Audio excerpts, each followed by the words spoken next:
s'élance pour un tour d'Europe en vélo électrique et solaire. Un jeune Français a quitté Paris ce matin à bord d'un engin de sa fabrication. Objectif, promouvoir l'énergie verte.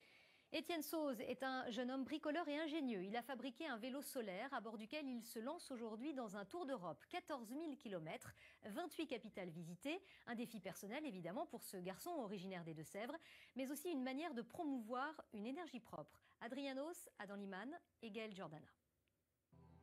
Il n'a même pas encore commencé son voyage qu'il est déjà presque une star. Étienne, 24 ans, a déjà ses fans. Tous veulent s'asseoir dans son vélo solaire.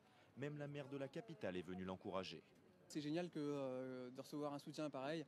Ça me prépare bien pour les 8 mois de voyage solitaire. Ouais. Quelques jours plus tôt, le voici chez lui dans les Deux-Sèvres, en train de bichonner son bolide. Un tricycle conçu en partie par ses soins et qui n'a rien d'enfantin.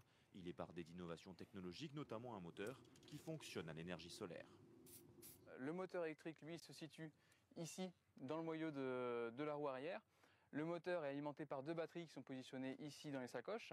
Et les batteries, elles, sont rechargées par les 3 panneaux solaires qui sont positionnés ici sur la remorque. Autonomie 100 km par jour, une aide précieuse car le voyage ne sera pas de tout repos. Étienne va quand même parcourir plus de 14 000 km de Paris à Lisbonne, en passant par Londres, Vienne ou Athènes. Objectif, réaliser son tour d'Europe en 8 mois.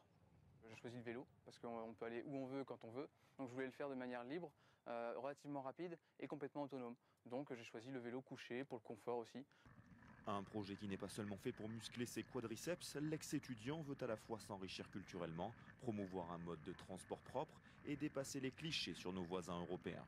Je trouve ça assez injuste, assez ingrat les clichés européens, parce que si on prend les clichés français par exemple, ils ne sont pas forcément très flatteurs. Dans mes passages dans les capitales, je vais essayer d'étudier autre chose que par exemple la petite sirène à Copenhague, que le Manneken-Pis à Bruxelles.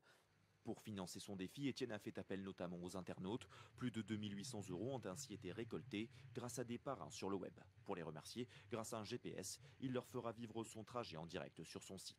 Mais dans son budget, le cycliste n'a rien prévu pour se loger. Il compte sur ses multiples rencontres. Arrivée prévue à Lisbonne à Noël prochain, si tout va bien. D'où notre question du jour. Regardez, le solaire est-il l'énergie de l'avenir? Vous pouvez nous répondre sur notre application et notre site M6 Info.